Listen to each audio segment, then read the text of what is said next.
Halo sahabat Ruang Hikmah, apa kabar hari ini? Semoga kalian semua selalu sehat, diberi kekuatan, dan hati yang lapang menghadapi setiap ujian hidup. Kisah hari ini akan membuatmu menangis, marah, sekaligus kagum. Karena Tuhan punya cara luar biasa untuk membalas setiap air mata orang yang teraniaya. Sebelum kita mulai, jangan lupa dukung channel ini dengan like dan subscribe. Karena insya Allah, tahun ini yang subscribe akan dimudahkan rezekinya. Punya rumah sendiri, hutangnya segera lunas, dan hidupnya penuh keberkahan. Tulis di kolom komentar. Dari kota mana kamu berasal? Semoga doa ini dikabulkan. Dan jangan lupa tulis juga, amin, agar diaminkan banyak orang. 7 hari setelah melahirkan bayi kembar, Lia belum benar-benar merasakan bahagia. Tubuhnya masih lemah, jahitan operasi sesar belum kering sempurna, tapi ia tetap memaksa tersenyum. Setiap pagi, suara tangis dua malaikat kecil itu memenuhi ruang kontrakan sempitnya. Sebuah rumah mungil dengan dinding cat yang mulai mengelupas dan jendela kecil yang hanya ditutup tirai tipis. Bagi Lia, tempat sederhana itu adalah istana. Ada cinta di dalamnya. Ada kehidupan baru yang ia perjuangkan dengan seluruh jiwa. Ia tidak butuh permadani mahal atau lampu kristal. Yang ia butuh hanya pelukan hangat suaminya, Aldi. Yang kini terasa semakin jauh, dingin, dan asing. Dulu, Aldi selalu pulang dengan senyum. Ia memeluk Lia dari belakang, mengusap perutnya, dan berkata, "Aku gak sabar nunggu mereka lahir, sayang. Rumah ini akan ramai suara tawa." Tapi kini, sejak Lia melahirkan, kalimat itu hanya tinggal kenangan. Aldi lebih sering duduk diam di sudut kamar, menatap kosong ke arah dinding yang catnya terkelupas. Tatapannya hampa, wajahnya tegang seperti orang yang menahan sesuatu. Lia mencoba memulai percakapan kecil, berharap bisa menghangatkan suasana yang makin membeku. "Sayang, lihat deh, yang laki-laki mirip kamu banget," katanya sambil tersenyum lemah. Tapi Aldi hanya menanggapi dengan gumaman pelan, tanpa menoleh. Ia tampak gelisah, sesekali memijit pelipisnya. Bagi Lia, itu tanda jelas, ada sesuatu yang disembunyikannya. Malam itu, ketika bayi-bayi sudah tertidur, Lia memberanikan diri bertanya, "Di, kamu kenapa akhir-akhir ini? Kamu kelihatan jauh sekali." Aku takut." Aldi menghela napas panjang, menatap lantai. "Gak apa-apa. Aku cuma capek. Banyak pikiran," katanya datar. Namun Lia tahu, nada suara itu bukan sekadar lelah. Ada ketakutan. Ada beban berat yang tidak ia bagi. Beberapa hari sebelumnya, Lia mendengar telepon Aldi di dapur. Suaranya lirih, tapi tajam. "Bu, tolong jangan bahas itu lagi. Aku sudah menikah. Aku punya anak sekarang." Kemudian suara wanita di ujung telepon menjawab keras. "Anak dari siapa? Aldi? Dari wanita miskin itu?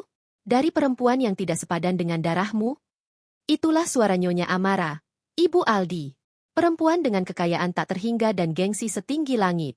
Setelah pernikahan mereka, Aldi memang memutus kontak dengan ibunya. Ia memilih hidup sederhana bersama Lia, bekerja serabutan, dan berjanji akan membuktikan bahwa cinta bisa mengalahkan harta. Tapi janji itu mulai goyah ketika Nyonya Amara datang membawa iming-iming. Rumah besar, mobil baru, posisi direktur di perusahaan keluarga. Syaratnya cuma satu, ceraikan Lia. Sore itu, Lia mendengar suara pintu dibanting keras. Aldi pulang dengan wajah kelam, matanya sembab seperti habis menangis. "Kenapa, Di?" tanya Lia lembut sambil menggendong bayi. Aldi hanya berdiri diam di depan pintu. Kemudian kalimat itu keluar seperti petir di siang bolong. "Sekarang juga kamu aku pecat dari hidupku. Aku gak sanggup lagi. Semua ini salah." Lia membeku. Bayi di pelukannya ikut terbangun, menangis keras. "Kamu ngomong apa, Di? Ini rumah kita. Ini anak-anakmu?" Aldi menatap Lia dengan mata yang dingin, tapi bergetar. "Rumah? Anak-anak? Kamu gak tahu apa-apa. Lia, aku gak boleh lagi hidup sama kamu. Ibuku bilang, kalau aku tetap sama kamu, semua yang aku punya akan diambil. Aku gak bisa miskin. Lia, aku gak bisa." Lia terdiam, tubuhnya gemetar. Air mata mengalir deras tanpa suara.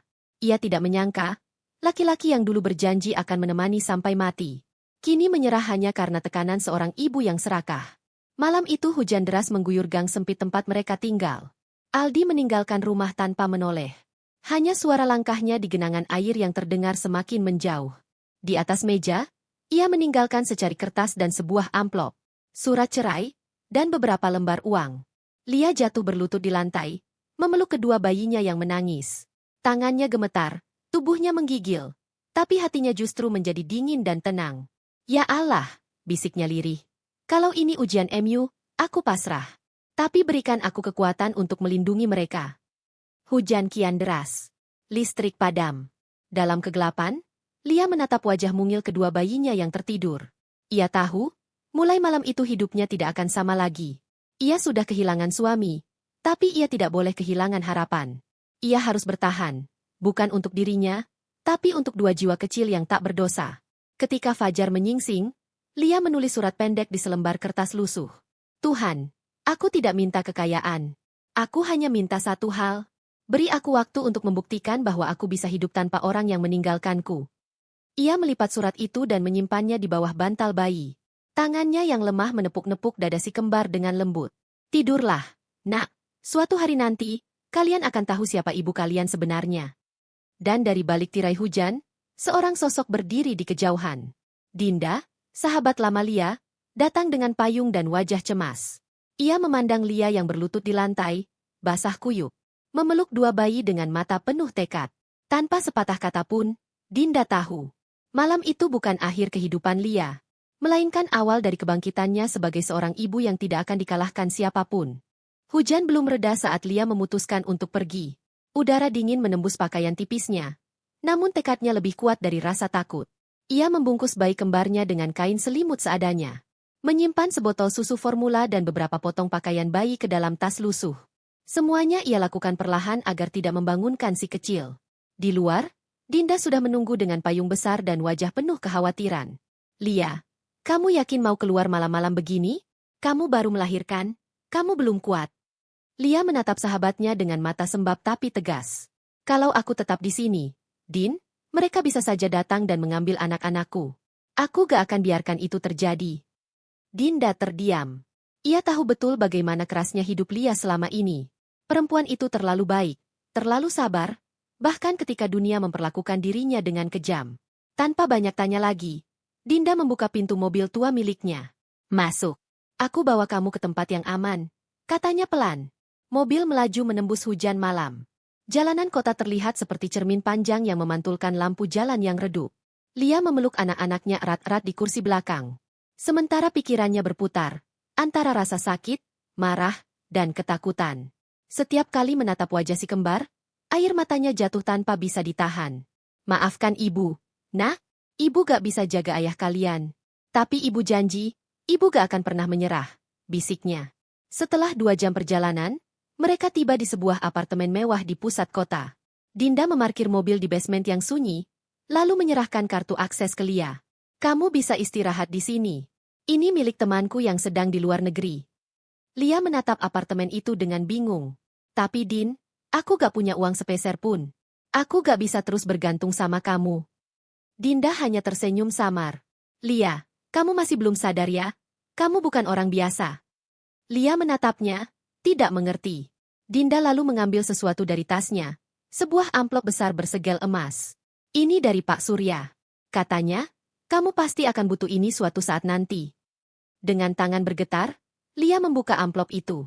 Di dalamnya ada beberapa dokumen, sebuah kartu identitas dengan nama Lia Paramita, dan sebuah kunci berlogo Diamond Group, perusahaan properti terbesar di Asia Tenggara. Air mata Lia menetes. Ia mengenali lambang itu. Lambang yang dulu selalu dipakai di berkas kerja ayahnya, almarhum Arman Paramita. Seorang pengusaha besar yang meninggal saat Lia masih kuliah. Semua kenangan tiba-tiba berputar cepat di kepalanya. Ayahnya pernah berkata, Lia, kalau suatu hari kamu terluka, ingat, darah Paramita mengalir di nadimu. Kamu bukan orang lemah. Namun setelah ayahnya wafat, bisnis keluarga diambil alih oleh pamannya. Dan Lia memilih hidup jauh dari semua kemewahan itu. Ia ingin tahu siapa yang mencintainya karena dirinya, bukan karena hartanya. Itu sebabnya ia hidup sederhana, bekerja biasa, dan akhirnya bertemu Aldi. Lelaki yang dulu ia kira tulus. Tapi ternyata hanya jatuh cinta pada kesederhanaannya karena mengira itu kelemahan, bukan pilihan. Dinda menatap Lia dengan lembut. Kamu masih punya segalanya. Lia, semua saham perusahaan ayahmu, rekening yang disimpan atas nama kamu. Dan yang paling penting, Kuasa hukum yang bisa membuat siapapun yang menyakitimu menyesal. Lia menggenggam kunci emas itu erat-erat. Bukan karena ingin balas dendam, tapi karena sadar. Tuhan baru saja membuka kembali jalan yang dulu ia tinggalkan. Aku gak akan balas dendam, Din. Tapi aku akan menegakkan keadilan. Aku harus melindungi anak-anakku dari orang-orang yang ingin menghancurkan kami. Keesokan harinya, Pak Surya datang. Seorang pria parubaya dengan jas hitam dan sikap penuh hormat. Begitu melihat Lia, ia tersenyum haru. Selamat datang kembali, Nona Lia Paramita. Kami semua menunggu kapan Anda akan mengambil kembali hak Anda. Lia terdiam. Suara itu seperti gema masa lalu, mengingatkannya pada dunia yang pernah ia tinggalkan. Pak Surya, saya bukan lagi, Nona, seperti dulu. Saya cuma seorang ibu tunggal sekarang. Pak Surya menatapnya serius. Justru itu, Nona. Seorang ibu yang bangkit dari kehancuran bisa lebih kuat dari siapapun. Lia kemudian menatap keluar jendela apartemen. Hujan sudah berhenti, tapi jalanan masih basah, memantulkan cahaya lampu kota. Di dalam hatinya, sesuatu berubah. Yang kemarin penuh air mata, kini digantikan oleh tekad yang membara. Aku akan memulai dari awal, katanya lirih. Tapi kali ini, bukan sebagai istri seseorang, melainkan sebagai diriku sendiri. Malam itu, Lia duduk di depan laptop baru yang disiapkan Dinda. Ia membuka kembali arsip lama perusahaan ayahnya. Begitu banyak proyek besar yang dulu terhenti karena dikhianati pamannya. Dan salah satu proyek itu, diam-diam dikelola oleh perusahaan milik Nyonya Amara. Lia menarik napas panjang, lalu menatap layar dengan mata penuh keyakinan. Kalau mereka berani menghancurkan hidupku, aku akan hancurkan topeng kesempurnaan mereka, tapi dengan cara yang elegan. Ia mulai menulis rencana. Bukan dengan amarah, tapi dengan ketelitian seorang wanita yang terluka tapi terdidik. Ia tahu hukum, tahu pasar, tahu bagaimana dunia bekerja. Setiap langkah yang ia rancang bukan sekadar untuk membalas, tapi untuk membebaskan dirinya. Di meja kerja itu, dua bayi kecilnya tertidur dalam boks di sampingnya. Wajah mereka damai, polos, dan bersinar di bawah lampu hangat. Lia mengelus kepala mereka pelan. Kalian adalah alasan ibu hidup. Ibu akan pastikan kalian tidak akan pernah merasa sendirian seperti ibu dulu. Angin malam bertiup lembut dari celah jendela, membawa aroma tanah basah dan rasa tenang yang baru. Untuk pertama kalinya sejak ditinggalkan, Lia bisa tersenyum. Ia tahu, perjalanan panjang baru saja dimulai. Dan dunia akan segera tahu. Perempuan yang mereka anggap lemah itu bukan korban, melainkan kekuatan yang sedang bangkit dari reruntuhan. 3 bulan setelah malam hujan itu, wajah Lia tidak lagi tampak pucat dan rapuh. Rambutnya kini tersisir rapi. Sorot matanya tajam namun tenang. Di balik senyum lembutnya, tersimpan badai yang tidak seorang pun duga akan datang. Pagi itu, di lantai 35 gedung tinggi di jantung kota Jakarta, terdengar langkah kaki halus menuju ruang rapat utama The Phoenix Group. Perusahaan baru yang ia dirikan diam-diam bersama Pak Surya dan Dinda. Sebuah nama yang bukan kebetulan, Phoenix, burung api yang bangkit dari abu. Nama yang menggambarkan dirinya, wanita yang dibakar oleh pengkhianatan. Namun justru lahir kembali, lebih kuat dari sebelumnya. Semua sudah siap, Nona Lia, ujar Pak Surya dengan hormat. Lia mengangguk. Hari ini kita mulai babak pertama. Jangan ada yang tahu kalau aku yang dibalik semua ini. Di layar besar ruang rapat, grafik saham Amara Holdings, perusahaan milik Nyonya Amara dan Aldi, terpampang jelas. Dalam seminggu terakhir, nilainya stabil. Investor masih percaya diri. Tapi Lia tahu, di balik stabilitas itu, fondasinya sudah rapuh.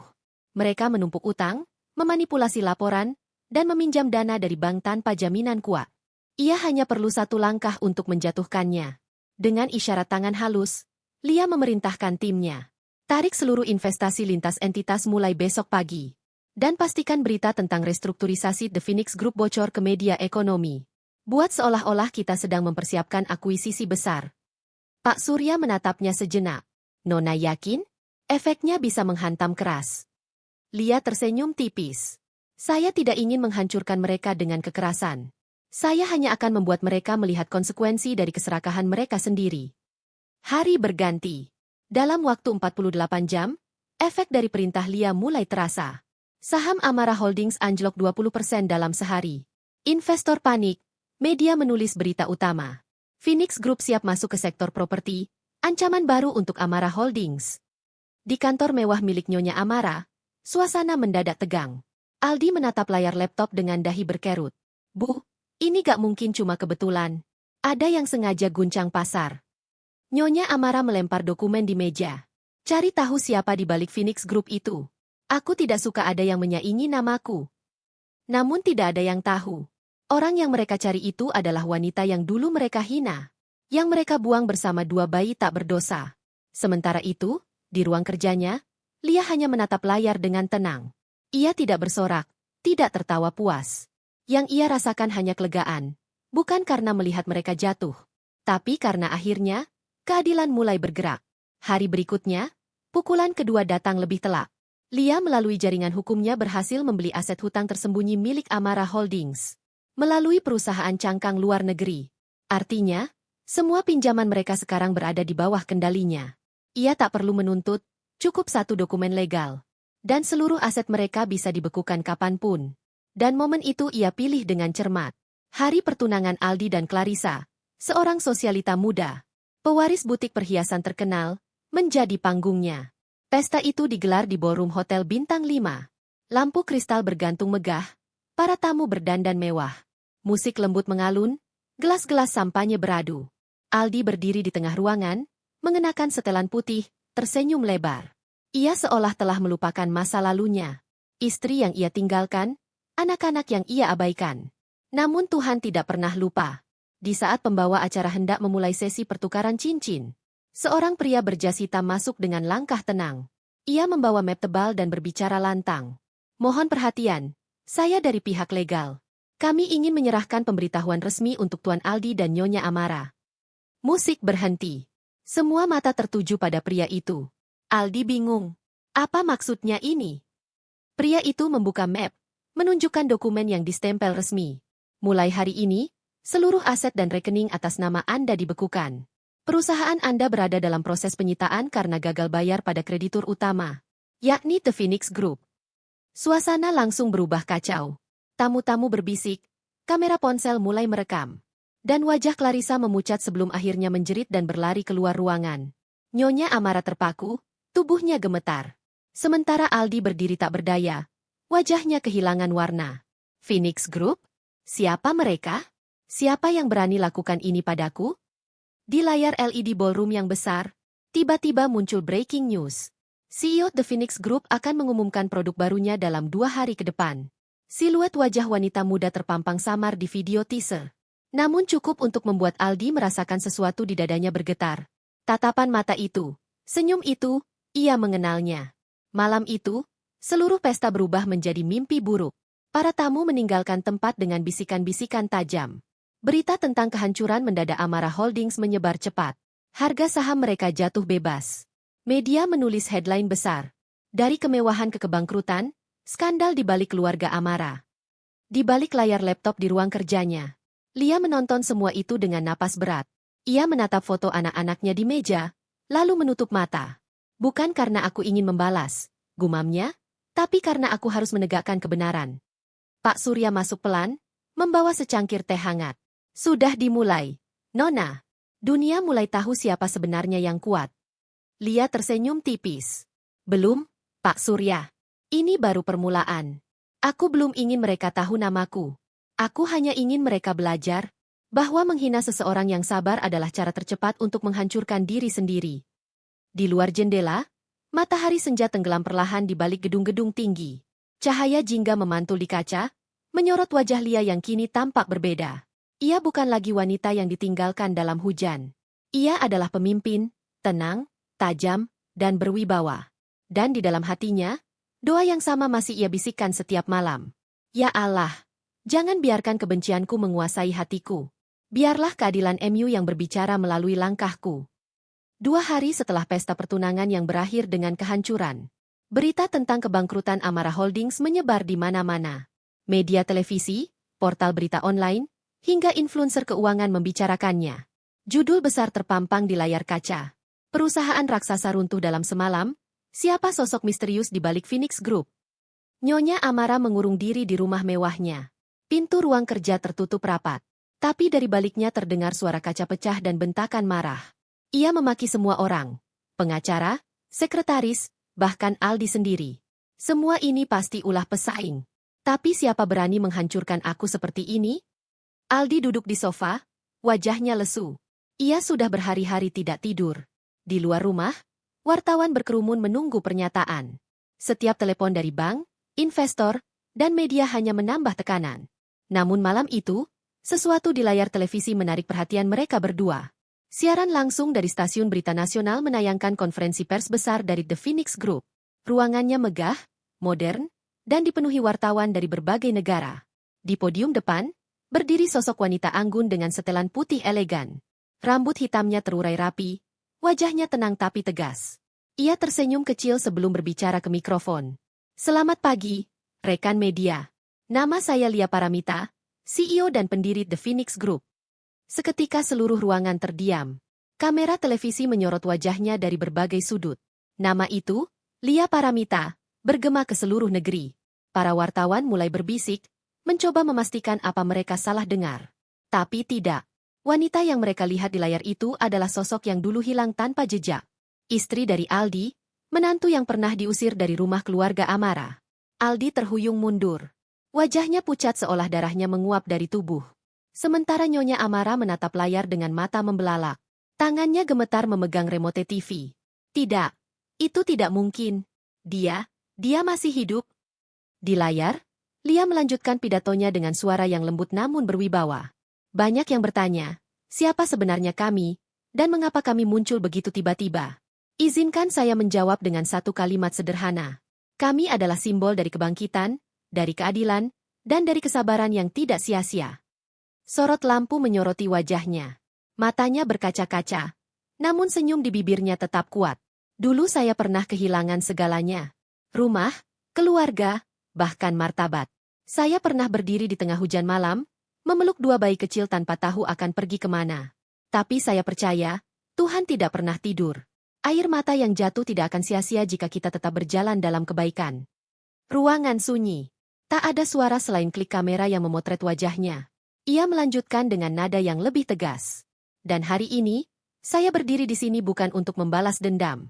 Saya berdiri di sini untuk menunjukkan bahwa perempuan yang kalian remehkan bisa bangkit.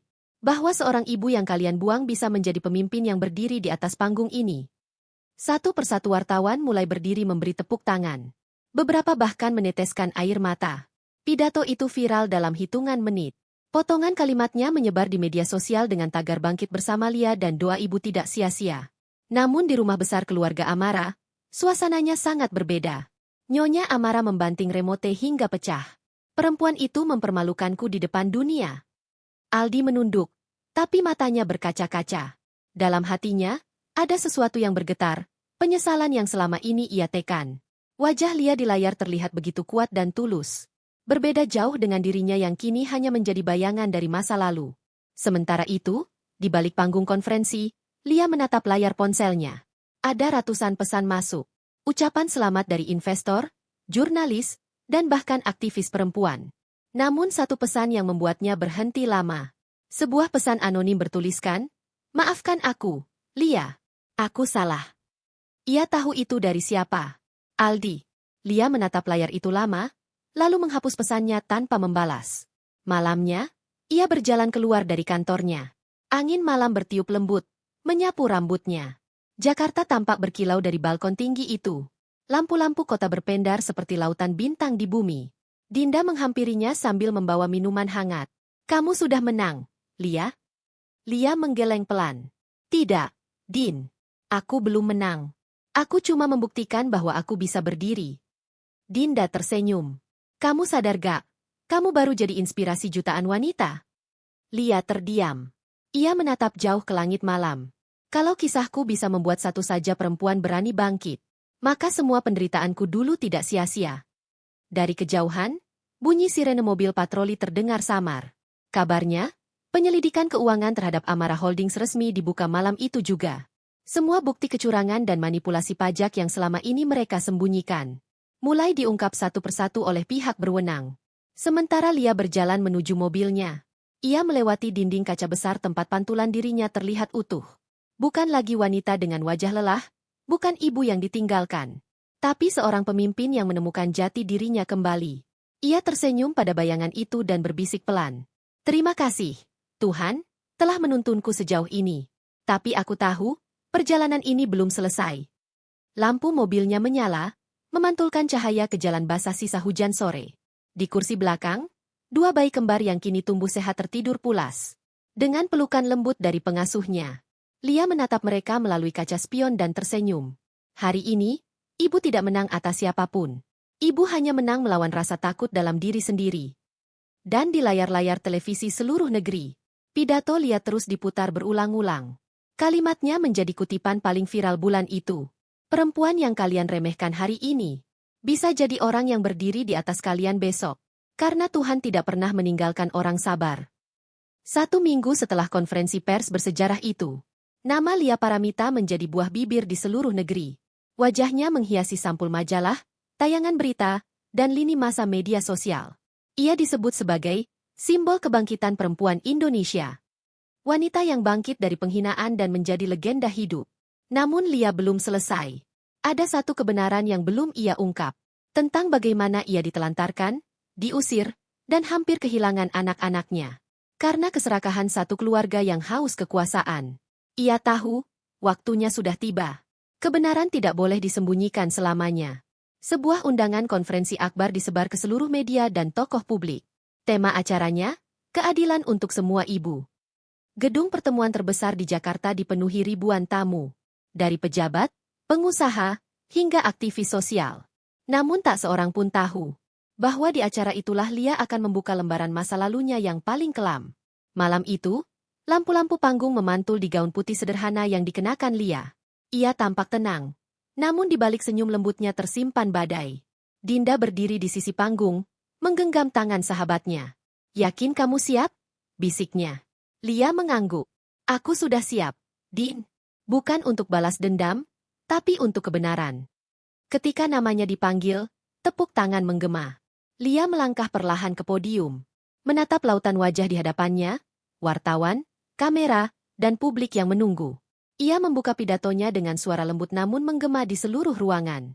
"Saudara-saudaraku, malam ini saya berdiri bukan sebagai pengusaha, bukan sebagai tokoh publik, tapi sebagai seorang ibu yang pernah dibuang, dihina, dan ditelantarkan." Ruangan langsung hening. Setiap orang yang hadir seolah menahan napas. Lia melanjutkan. "Dulu, saya pernah berdiri di depan pintu rumah keluarga yang saya anggap rumah saya sendiri. Namun pintu itu ditutup untuk saya. Karena status, karena saya dianggap miskin dan tidak pantas." Suara Lia mulai bergetar, tapi matanya tetap menatap ke depan. "Suami saya saat itu meninggalkan saya karena tekanan ibunya sendiri. Dia membawa nama besar, tapi lupa akan makna cinta dan tanggung jawab. Saya tidak akan menyebut namanya di sini, karena saya yakin Tuhan sudah menulis balasannya." Dari barisan penonton, terdengar desis pelan. Beberapa orang mulai berbisik-bisik, menyadari arah cerita Lia mengarah ke keluarga Amara. Kamera televisi menyorot wajah-wajah penasaran. Sementara layar besar di belakang Lia menampilkan foto-foto lama. Rumah kontrakan sederhana, bayi kembar mungil, dan Lia muda yang tersenyum meski matanya sembab. "Wanita dalam foto itu," katanya sambil menatap layar, "pernah hampir kehilangan segalanya. Tapi ia memegang satu hal, keyakinan bahwa Tuhan tidak pernah salah menulis takdir." Sorak tepuk tangan mulai terdengar, tapi Lia mengangkat tangannya, meminta diam. Ia kemudian berkata dengan nada yang lebih tegas, "Dan malam ini, saya ingin memperkenalkan kepada kalian orang-orang yang dulu berusaha menghancurkan saya." Lampu panggung tiba-tiba bergeser. Pintu belakang ruangan terbuka. Semua mata menoleh. Di sana berdiri Aldi dan Nyonya Amara, diapit oleh pengacara dan wartawan. Wajah mereka pucat, kaget, dan bingung. Mereka diundang oleh tim Lia tanpa tahu acara apa yang sebenarnya sedang berlangsung. Lia menatap mereka dari atas podium, namun tidak dengan kebencian. Yang ada hanya ketenangan dan kekuatan yang tak bisa dijelaskan. "Bu Amara, Tuan Aldi, saya tidak memanggil kalian ke sini untuk mempermalukan, tapi untuk mengingatkan bahwa dunia melihat dan Tuhan mendengar."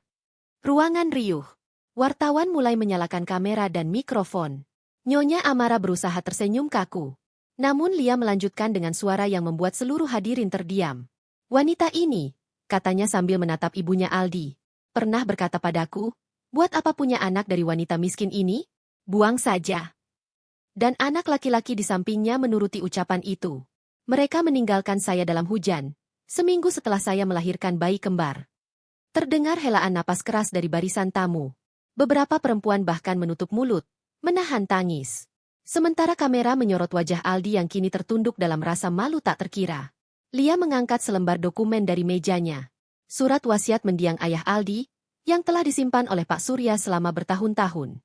Dan tahukah kalian, lanjut Lia, bahwa anak-anak yang mereka buang itu adalah cucu sah dari almarhum Tuan Arman Amara. Yang dalam surat wasiat ini justru menuliskan agar seluruh warisan jatuh kepada keturunan sahnya. Nyonya Amara terpaku. Kata-kata Lia menggema di seluruh ruangan. Sementara Pak Surya naik ke atas panggung dan memperlihatkan dokumen itu ke layar besar. Tanda tangan dan segel resmi terlihat jelas. Tepuk tangan bergemuruh. Disusul tangisan dari beberapa penonton yang terharu melihat kebenaran akhirnya terungkap. Namun Lia hanya berdiri diam. Air mata menetes di pipinya. Bukan karena kemenangan, tapi karena luka lama yang akhirnya tuntas. Aldi perlahan melangkah ke depan. Lia, maafkan aku. Aku salah.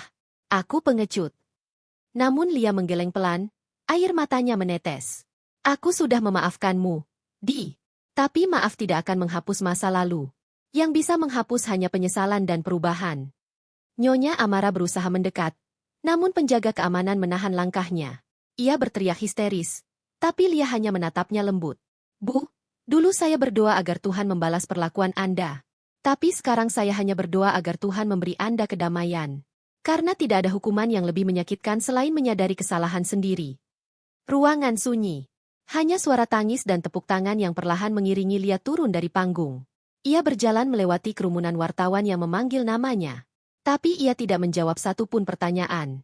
Di luar gedung, malam terasa lebih tenang. Langit terbuka, menampilkan bulan yang bersinar lembut di antara awan tipis. Dinda menjemputnya dengan pelukan hangat.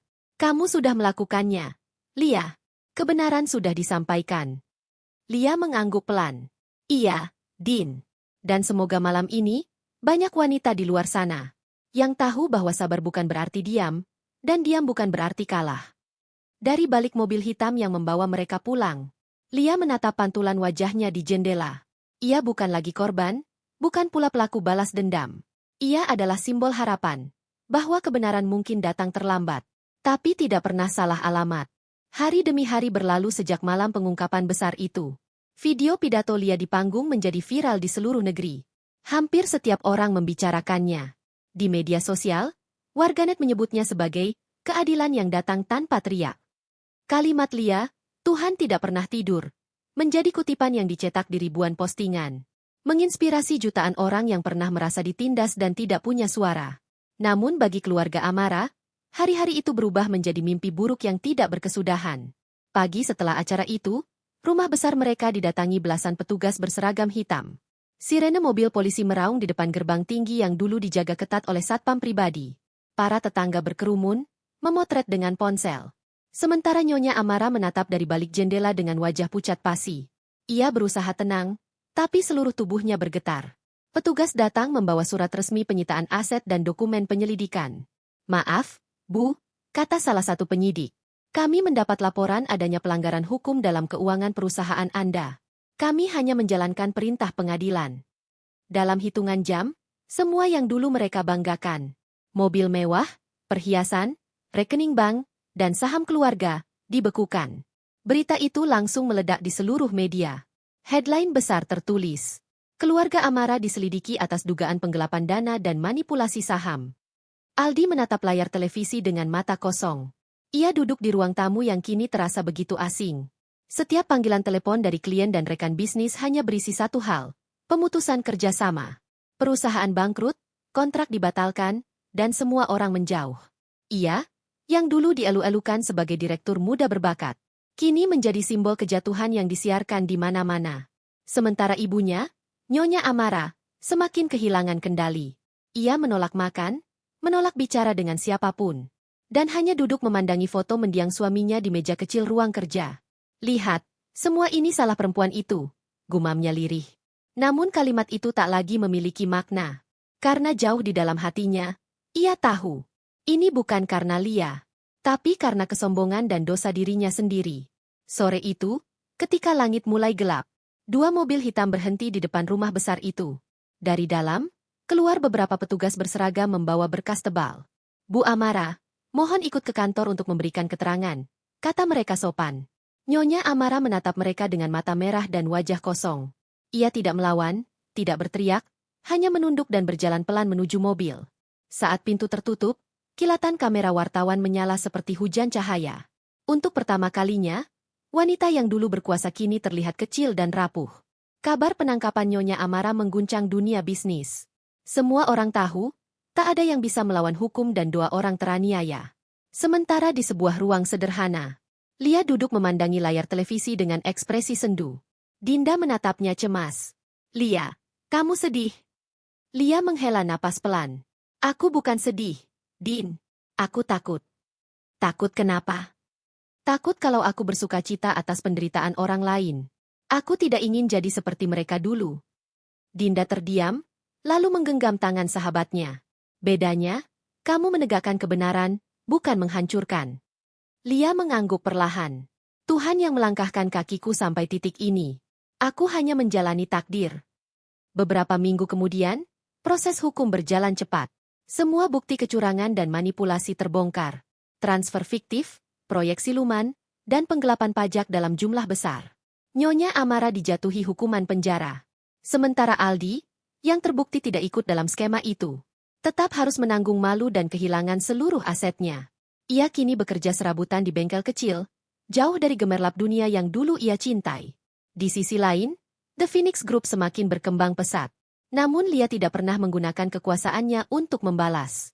Sebaliknya, ia mengalihkan sebagian besar keuntungannya untuk mendirikan Yayasan Ibu Tangguh, sebuah lembaga yang membantu para ibu tunggal, perempuan korban kekerasan rumah tangga, dan anak-anak terlantar. Dulu aku berpikir, kebahagiaan itu datang dari kemenangan. Ujar Lia dalam sebuah wawancara televisi. Tapi sekarang aku tahu, kebahagiaan sejati datang ketika kita bisa membuat orang lain bangkit. Yayasan itu tumbuh dengan cepat. Banyak wanita yang datang untuk meminta nasihat atau sekadar tempat berteduh. Lia selalu menyambut mereka dengan senyum hangat dan kata-kata yang menenangkan. Ia sering mengulang satu kalimat yang menjadi semboyannya. Jangan takut kehilangan, karena kadang Tuhan mengambil sesuatu. Bukan untuk menghukummu, tapi untuk memurnikan hatimu. Suatu pagi, ketika Lia sedang berjalan di halaman yayasan, seorang wanita tua dengan pakaian sederhana datang menghampirinya. Ia berjalan dengan tongkat, wajahnya letih, dan mata berkaca-kaca. Lia tertegun. Itu Nyonya Amara. Setelah bebas bersyarat, ia datang tanpa pengawalan, hanya membawa selembar surat. Lia, suaranya bergetar. Aku tidak layak memanggilmu nak, tapi izinkan aku meminta maaf. Aku telah menghancurkan kebahagiaanmu. Tapi justru lewat penderitaanmu, aku belajar apa arti kemanusiaan. Air mata Lia menetes. Ia tidak menduga akan melihat wanita itu dalam keadaan selemah ini. Tanpa banyak kata, ia memeluk ibunya Aldi erat-erat.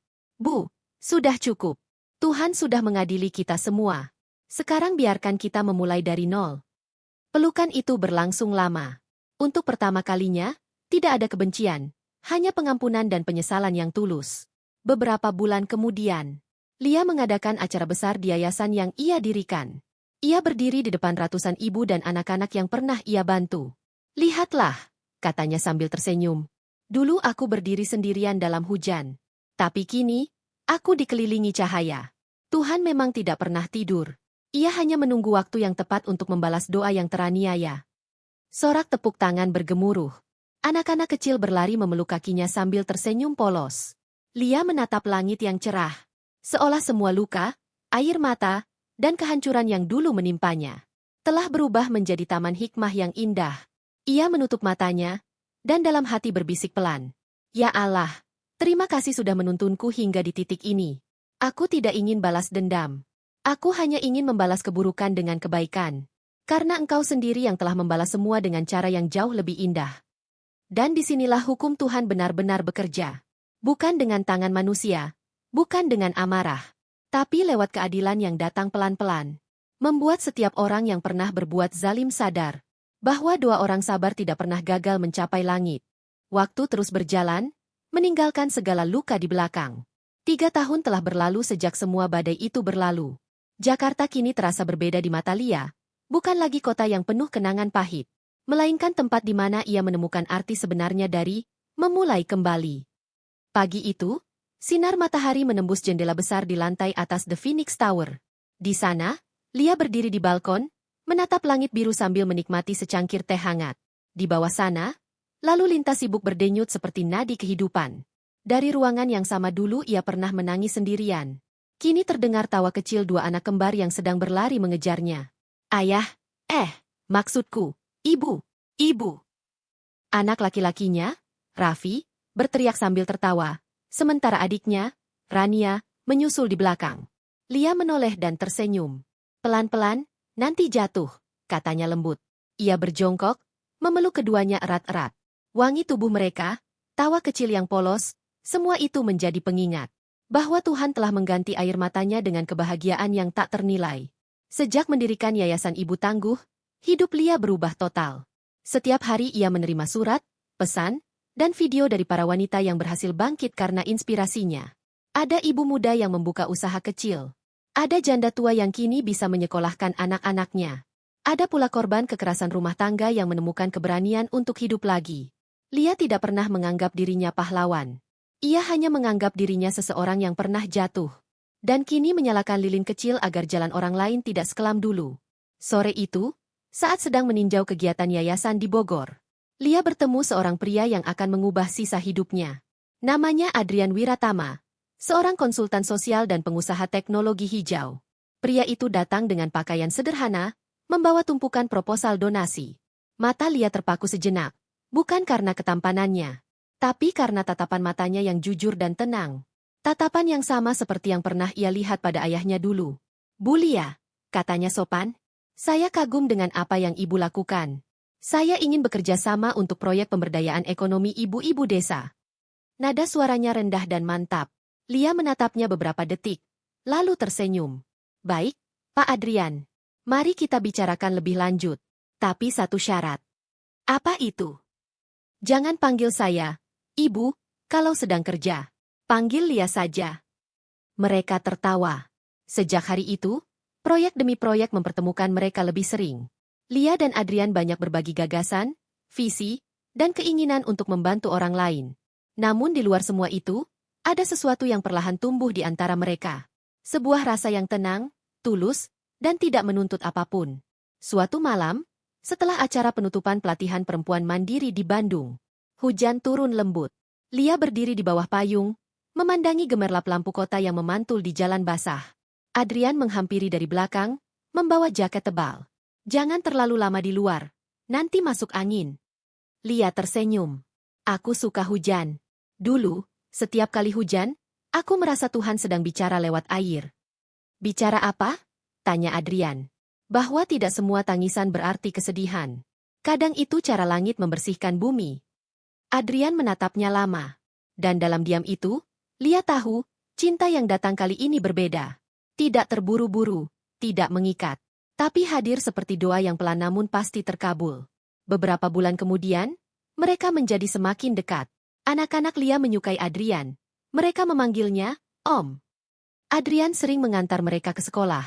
Dan tanpa sadar, sosoknya mulai mengisi ruang kosong yang dulu pernah terasa dingin. Suatu sore, Lia melihat Rania menggambar di ruang tamu. Gambar itu memperlihatkan 4 orang berdiri bergandengan tangan.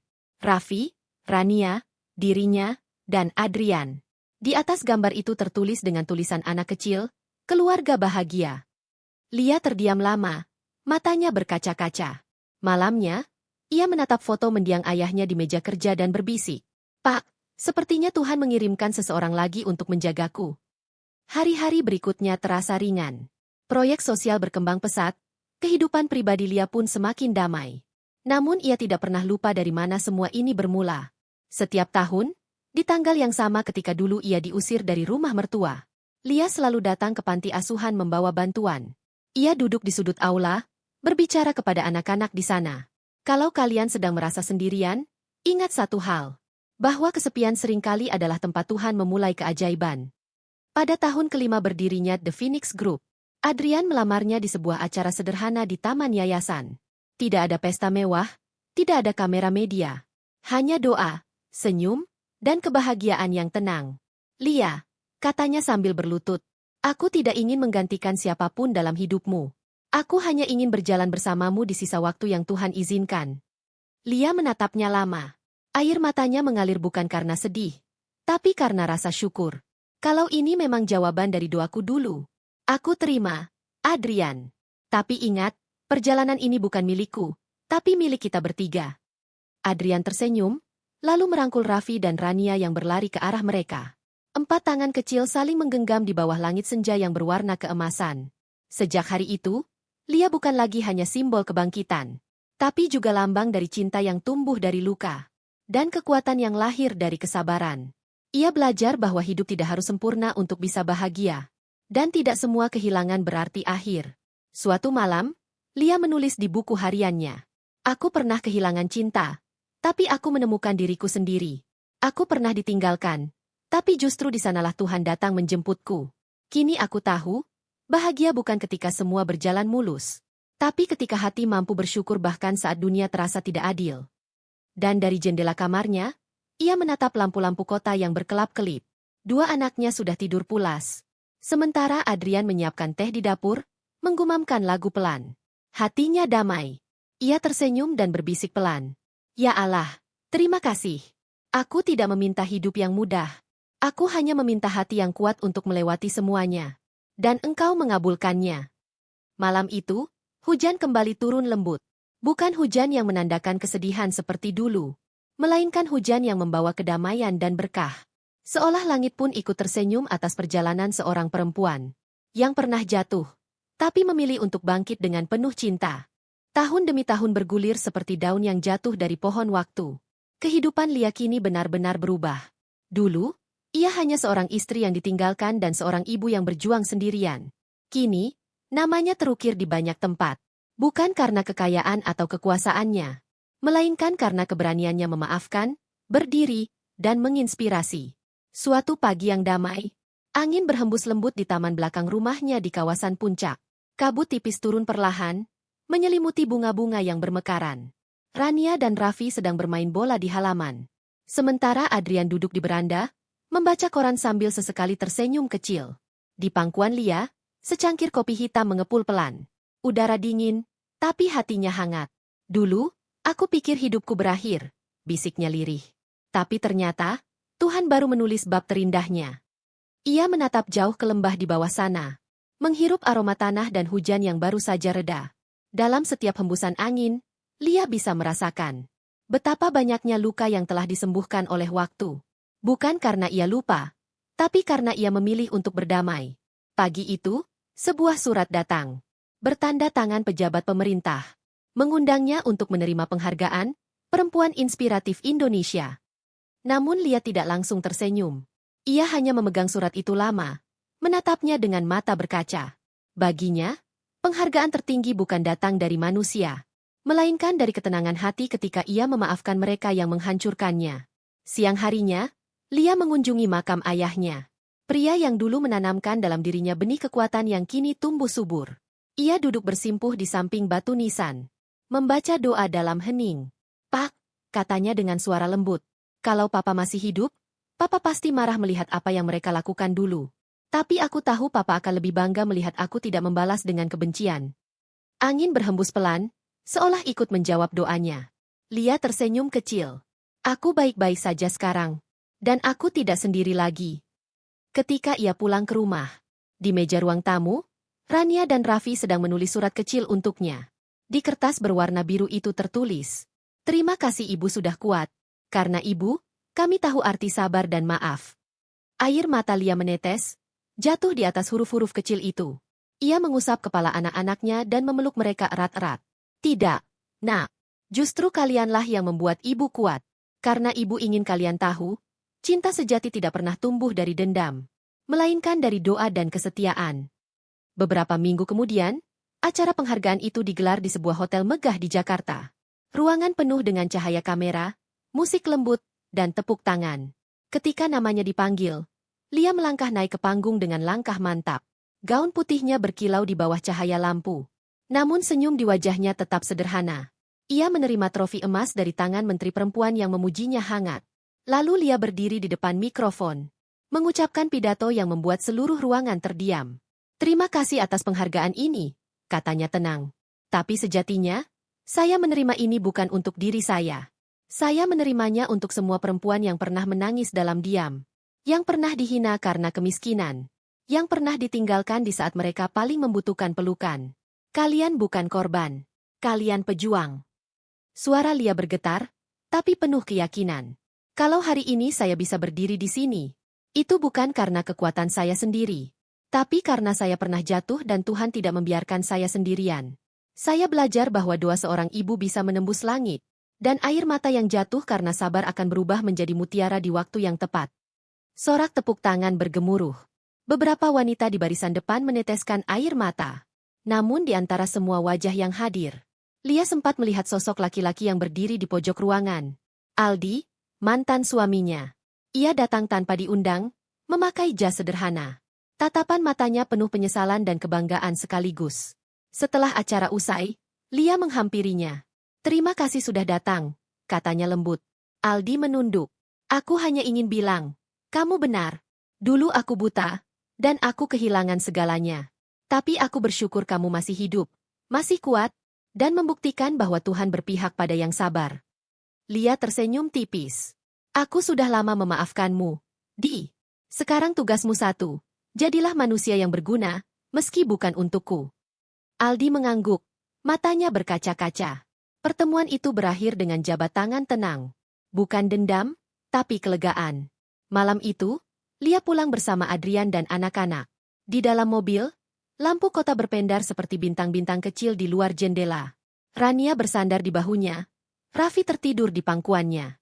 Adrian menggenggam tangannya sambil tersenyum hangat. "Lia," katanya pelan, "kamu tahu?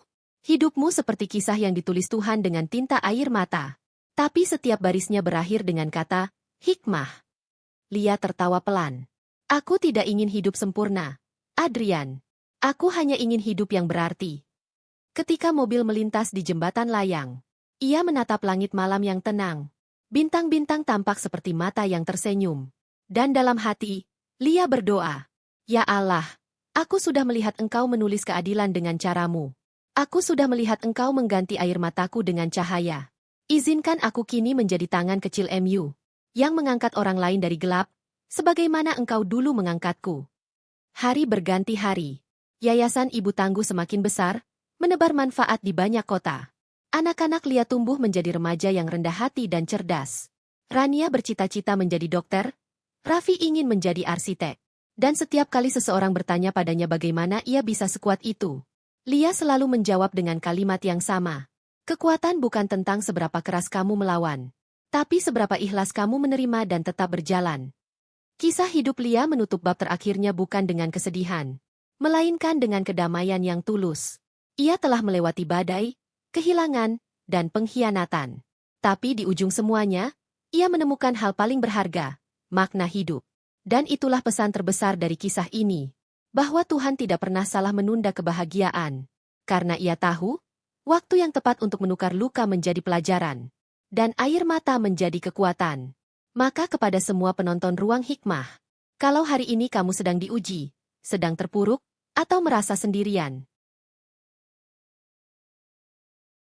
penut, tinta keadilan Tuhan. Malam sudah larut.